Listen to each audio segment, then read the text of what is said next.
Ibrahim alayhi salam receives a command that he has to take his wife Hajar and his only newborn son Ismail alayhi salam into the middle of a desert, which we now know is Mecca. At those days there was nothing there. There was no water, no people, nothing. You know the story. To leave them in the middle of the desert and to return without them. Just like that. No sources, no people, no food. Leave him there and come back. And so he went on that journey. Note, Hajar alayhi salam knew nothing about it. All she knew was that they were going on a journey and they're going to come back home. But also note, my dear sisters, how she was obedient and loyal to her husband. Trust between the husband and the wife. He is a prophet of God, and she is obeying him, putting her trust and loyalty in Allah, then her husband. So they went, and when they reached the middle of the desert, they sat down, and Ibrahim alayhi salam stood up, and he started to walk back to Palestine. And he did not ask his wife to follow. So she chased after him. Ya Ibrahim, ila man tatrukana? Who are you leaving us to? There's no one with us. What are you doing? And Ibrahim alayhi salam would not reply to her. Why?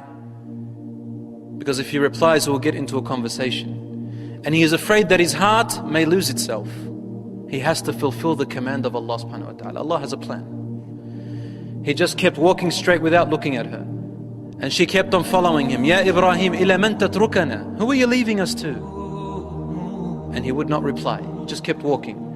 Finally, Hajar alayhi salam stopped for a minute and thought.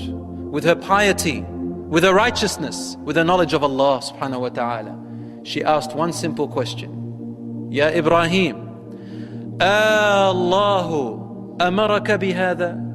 Is it Allah who commanded you to do this? And Ibrahim alayhi salam, still without looking at her, he replied in only one answer. He said, yes. And he kept walking. At this point, Hajar alayhi salam stopped. And she watched her husband walk away. She calmed down and she said the following words. إِذَنْ لَنْ يُضَيِّعَنَ اللَّهِ. Therefore, Allah will not let us go. Allah will not lose us. Allahu Akbar. I want you to put yourself in that position. To us it's an imagination, it's just a story. But imagine you are really there, and it is you, the woman who her husband is commanded to leave her right there, in the middle of nowhere. In the middle of nowhere. There are obviously many men who can't even do what Hajar alayhi salam did. Which man can do that? We are talking about women. Which man can do that? She had the power of 100 men at that time, at heart. She said, إِذَنْ لَن يُضَيِّعَنَ اللَّهِ. Allah will not lose us. Such reliance upon Allah subhanahu wa ta'ala. Why would she not be one of those of paradise? It's a perfect example of her. إِذَنْ لَن يُضَيِّعَنَ اللَّهِ. Allah will not lose us. And you know the story. She began to run between Safa and Marwa when the food ran out, and Allah subhanahu wa ta'ala gave them water called Ma' Zamzam. And a whole village came and lived around them. And Ismail alayhi salam grew, and Hajar alayhi salam lived among these people. And Allah subhanahu wa ta'ala willed it for them not only to be looked after, but to also grow a whole city, a new tribe, which never existed before. And it lasted out of her honor. Allah subhanahu wa ta'ala honored her in the Quran and honored her till today. Millions of Muslims around the world go, men and women, to carry out the ritual of a woman. One woman.